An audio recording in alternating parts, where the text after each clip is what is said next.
போவையா IPL match பார்க்க போவையா? எனக்கு ஒரு மாதிரியாட்டா இருக்கும். சரி அவன் என்ன சொல்றான் கேப்போம். போவையா? என்னடா இப்படி என்னையவே நான் அடிச்சுக்கிட்டு இருக்கேன்னு நினைக்கிறீங்களா? காசு இல்லாமல் கடன் வாங்கி ஐபிஎல் மேட்ச் பார்க்கணுமா? அதுக்கு பின்னாடி எவ்வளோ பெரிய விஷயங்கள் நடக்குது. அவங்கள சொல்லி தப்பு இல்லை, நம்மள சொல்லி தான் தப்பு. அதை தான் இந்த வீடியோவில் நான் சொல்ல போகிறேன். இதில் ஐபிஎல்லே ஒரு ஸ்கேமு. இந்த சிஎஸ்கேல ரீசெண்ட் டேஸில் டிக்கெட் கிடைக்க மாட்டேங்குது, இந்த ஆன்லைனுக்குள்ளே போனால் உடனே சோல்ட் அவுட் ஆகுதுன்னு சொல்கிறாங்க. அதுக்கு பின்னாடி ஒரு விஷயம் நடக்குது, அதை தான் நான் சொல்ல போகிறேன். ஸ்கேம்னு கூட சொல்ல முடியாது, நம்மளோட முட்டாள்தனம்னு சொல்லலாம். அதாவது அந்த ஸ்டேடியத்தில் 33,500 சீட் இருக்குது. அதில் இந்த ஃபவுண்டர் இருக்கார் பார்த்தீங்களா, அந்த காசி விஸ்வநாதர், அவர் ஆல்ரெடி சொல்லியிருக்காரு. என்ன சொல்லியிருக்காருன்னா, அதில் வந்து 50% வந்து ஸ்பான்சர்ஷிப்புக்கே போயிருன்றாங்க, மீதி 50% தான் இருக்குது. அப்படின்னா 33,000 பாதி போச்சுன்னா நம்ம 15,000 வச்சுக்கோங்களேன். அதுலேயுமே பிசிசிஐக்கு கொஞ்சம் கொடுத்துருவாங்க, அதுக்கிட்ட தமிழ்நாடு மேனேஜ்மெண்ட்டுக்கு கொஞ்சம் கொடுத்துருவாங்க. இது போக 7,000 டிக்கெட் தான் இருக்கும். அந்த 7,000 டிக்கெட் ஆன்லைனில் வந்துச்சுன்னா அது நிறைய பேருக்கு கிடைக்கிறது இல்லை.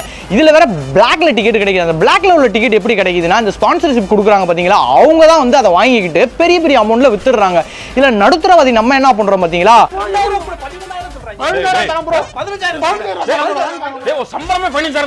பிளாக்ல டிக்கெட் விற்கிறாங்க பாத்தீங்களா, அவங்க மேலேயும் தப்பு கிடையாது. நம்ம தான் டோனி எப்படியா பாத்திர மாட்டோமா, அந்த ஸ்டேடியத்தில் போய் சிஎஸ்கே மேட்சை பாத்திர மாட்டோமான்ட்டு அதிக விலைக்கு நம்ம கொடுத்து வாங்க எப்ப தயாரா இருக்குமோ, அதனால தான் அவங்க பிளாக்ல டிக்கெட் விற்கிறாங்க. இதுல ஒரு முக்கியமான விஷயம் சொல்றேன். டோனி எப்ப ரிட்டையர் ஆக போறான்னு அவருக்குமே தெரியும். ஆனா ஏன் இவ்வளவு ஹைப் கொடுக்குறாருன்னா, அப்பதானே மக்கள் வந்து பார்க்க வருவாங்க, அப்பதானே டிக்கெட் சேல் ஆகும். இதுல ஒரு இன்னொரு முக்கியமான விஷயம் என்ன சொல்லவா, டோனி லாஸ்ட்ல இறங்குறாரு. அது எதுக்குன்னா, டோனி அவுட் ஆனதான் டக்குனே நம்ம டிவி ஆஃப் பண்ணிட்டு போயிருவோமே, அந்த டோனி எவ்வளவு நேரம் இருக்காரோ அப்ப ஆட் ஓடும் பாத்தீங்களா, அதுல தான் மிகப்பெரிய பணமே வந்து அவங்களுக்கு போய்கிட்டு இருக்கு. அதனால தான் டோனி லாஸ்ட்ல இறங்குறாரு. இது டோனிக்குமே தெரியுங்க, நம்ம தான் தெரியாம இவ்வளவு நாள் இருந்திருக்கோம். காசு இருக்கப்பட்டவங்க எப்படினாலும் வாங்கிக்குவாங்க, இல்லாதவங்க கொஞ்சம் யோசிங்க, அது அத்தியாவசியமான யோசிங்க. தோனி வந்து நமக்கு காசு கொடுக்க மாட்டாரு, எங்க அப்பாவே எனக்கு காசு கொடுக்க மாட்டாரு.